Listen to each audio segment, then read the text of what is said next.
Dynamic, जो student को सबसे टफ लगता है ना, सबसे टफ पेपर लगता है डायनामिक। इसमें तो बच्चों को पास होने के मतलब यूँ हो जाता है कि हम पास होंगे भी नहीं होंगे, बट इसमें अगर आप सिलेक्टेड सिलेबस कर लेते हो ना तो नंबर भी अच्छे लेंगे।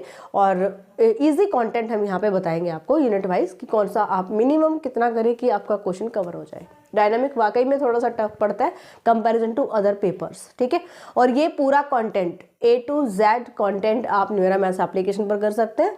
ये हर एक जो क्वेश्चन है डायनामिक का, इवन डायनामिक के सारे एग्जाम्पल्स, थ्योरम्स बहुत अच्छे तरीके से एक्सप्लेन करे गए हैं। आपको मतलब रट्टा नहीं लगाना है, इसमें समझ के चलना है चीज़ों को। तो हर एक चैप्टर के बेसिक हैं, एग्जाम्पल्स हैं, थ्योरम्स हैं, जो कुछ भी आपका रहेगा कंटेंट कंप्लीट अवेलेबल है in recorded classes. Neura maths application download कीजिए, और अगर आपको यहाँ पर हेल्प की ज़रूरत है, पढ़ना है, तो आप वहाँ पे कोर्स ज्वाइन कर सकते हो, ठीक है। चलिए, यहाँ पर जो यूनिट डिस्ट्रीब्यूशन है, फर्स्ट 4 चैप्टर में हमारी होती है यूनिट फर्स्ट कवर, ठीक है। फर्स्ट 4 चैप्टर में यूनिट फर्स्ट कवर होती है।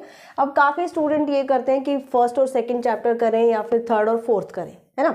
तो देखो, अगर कंटेंट के अकॉर्डिंग देखें तो ये लेंथी पड़ेगा, फर्स्ट और सेकंड हमारा लेंथी पड़ेगा। थर्ड और फोर्थ अगर करते हो तो इजी भी है, नो डाउट इजी है ये चैप्टर्स, इजी फर्स्ट और सेकंड भी है। लेकिन यहाँ पर जो सिंपल हार्मोनिक मोशन है, इलास्टिक स्ट्रिंग है, एक एक एक्सरसाइज है, गिने चुने ऐसे क्वेश्चन जो हर बार रिपीट होते हैं, हर बार रिपीट होते हैं एग्जाम में। तो मैक्सिमम अगर मैं कहूँ दोनों चैप्टर्स के, सो 20-25 क्वेश्चंस अगर आप कर लेते हो दोनों चैप्टर्स से, जो कि बहुत इंपॉर्टेंट रहेंगे इनके लिए। एग्जाम्पल तो कंप्लीट करना ही करना है, एक्सरसाइज के वो क्वेश्चन जो पास्ट क्वेश्चन में पेपर्स में आए हुए हैं, सिर्फ वो कर लीजिए। तो यहाँ से अकॉर्डिंग टू मी थर्ड और फोर्थ आपके लिए ज़्यादा ईजी रहेगा। आप यहाँ पे इन दोनों चैप्टर्स को स्किप कर दीजिए, ठीक है, इन दोनों को आप छोड़ दीजिए। यूनिट फर्स्ट आपके यहाँ से कवर हो जाएगी, ठीक है भाई। नेक्स्ट चलते हैं, हमारे पास आती है नेक्स्ट यूनिट 5th और 6th चैप्टर, ठीक है। 5th और 6th चैप्टर से हमारी यूनिट नंबर 2 कवर होगी, Newton's law of motion and work, power and energy. यहाँ से आप 5th कर लो, 6th स्किप कर दो, यहाँ से आपका क्वेश्चन कवर हो जाएगा। न्यूटन्स लॉ ऑफ मोशन, यहाँ पर लेंथी कंटेंट है नो डाउट, लेकिन आपको ये करना पड़ेगा, समझ के करना है ना।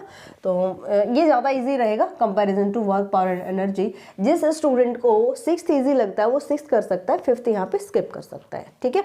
नेक्स्ट देख लेते हैं, motion of a particle on a smooth and rough plane curve, projectiles और सेंट्रल ऑर्बिट तो लास्ट मिनट में जाएगा, ठीक है। तो यहाँ से आपको एक चैप्टर चूज करना है, चाहे तो आप ये 7th कर लो चाहे 8th कर लो। अगर आप 8th करते हो तो शॉर्ट रहेगा कंटेंट, प्रोजेक्टाइल का जो कंटेंट है 7 चैप्टर के कंपैरिजन में काफ़ी छोटा है, और एक क्वेश्चन यहाँ से 100% कवर हो जाएगा, ठीक है। तो अगर कंटेंट के अकॉर्डिंग हम देखें 7 छोड़ दीजिए, 8th आप यहाँ से कर लीजिए, यहाँ से क्वेश्चन इजीली कवर हो जाएगा, राइट। इसके बाद देखते हैं 9th, 10th and 11th, central orbit, Kepler's law of planetary motion, motion of a particle in 3 dimension. यहाँ से आप सेंट्रल ऑर्बिट कर लो, मोस्ट इम्पोर्टेंट है भाई। सेंट्रल ऑर्बिट से क्वेश्चन कवर हो जाता है। फिर भी किसी स्टूडेंट को अगर डर लग रहा है कि भाई नहीं हमें तो क्वेश्चन छोड़ना ही नहीं किसी भी हाल में, तो Kepler's law of planetary motion आप कर सकते हो, और ये हम टोटली स्किप कर सकते हैं। वैसे तो यहाँ से क्वेश्चन कवर हो जाता है, सेंट्रल ऑर्बिट से क्वेश्चन कवर हो जाता है, फिर भी आप इसको हाफ कर सकते हो, कैपलर लॉ को आप हाफ कर सकते हो, और 11th आप टोटली स्किप कर सकते हो, ठीक है। तो मैक्सिमम हमें कितने चैप्टर्स करने हैं यहाँ से, 3rd 4th जो करने हैं वो बता रही हूँ, कट नहीं, जो करने हैं वो बता रही हूँ। 3rd 4th करना है, इसके बाद 5th करना है, 3 chapters continue, 3rd 4th and 5th। जिसको केवल पासिंग मार्क्स चाहिए वो सिर्फ इन्हीं तीनों चैप्टर्स को कर लेना, यहाँ से आपके पासिंग मार्क्स आ जाएंगे, ठीक है। 3rd 4th 5th 8th और 9th, देखो केवल 5 चैप्टर मैंने ऐसे बताए हैं जो आपके यूनिट के लिए मोस्ट इम्पोर्टेंट हो सकते हैं, हर एक यूनिट में जो क्वेश्चन को कवर करने की पॉसिबिलिटी रखते हैं, ठीक है। तो ये 5 चैप्टर आप अच्छे से कर लेना, इसके साथ साथ आप कैपलर्स लॉ मैंने बताया यहाँ से हाफ कर लेना, बिल्कुल आपका क्वेश्चन कवर हो जाएगा। 5.5 चैप्टर कोई ज़्यादा नहीं है। यहाँ पर अगर आपको देखा जाए ना तो 40% सिलेबस आपका रहा है ना, 40% सिलेबस अगर आप कर लेते हो डायनामिक में, तो सारे यूनिट्स के इंपॉर्टेंट क्वेश्चंस या लॉन्ग क्वेश्चंस आप कवर कर सकते हैं सिर्फ इन्हीं चैप्टर से। तो इससे ज़्यादा तो हम क्या ही स्किप करेंगे ना, इससे ज़्यादा तो क्या ही सिलेक्शन करेंगे। ये चैप्टर्स आप अच्छे से कर लेना, और डायनामिक का जो कंप्लीट कंटेंट है ये भी हमारा अवेलेबल है टेलीग्राम पर। कोई भी स्टूडेंट अगर सिंगल कोर्स लेना चाहता है या कॉम्बो कोर्स लेना चाहता है, सभी अवेलेबल है। Linear algebra, dynamic, real and complex analysis complete आपको single course and combo course हर एक फॉर्म में आपको मिलने वाले हैं। तो आप किसी भी यूनिवर्सिटी से बिलोंग करते हैं, हर एक यूनिवर्सिटी के according NEP non NEP courses available है। सो अगर आपको हेल्प चाहिए तो डाउनलोड कीजिए न्यूरा मैथ्स एप्लीकेशन।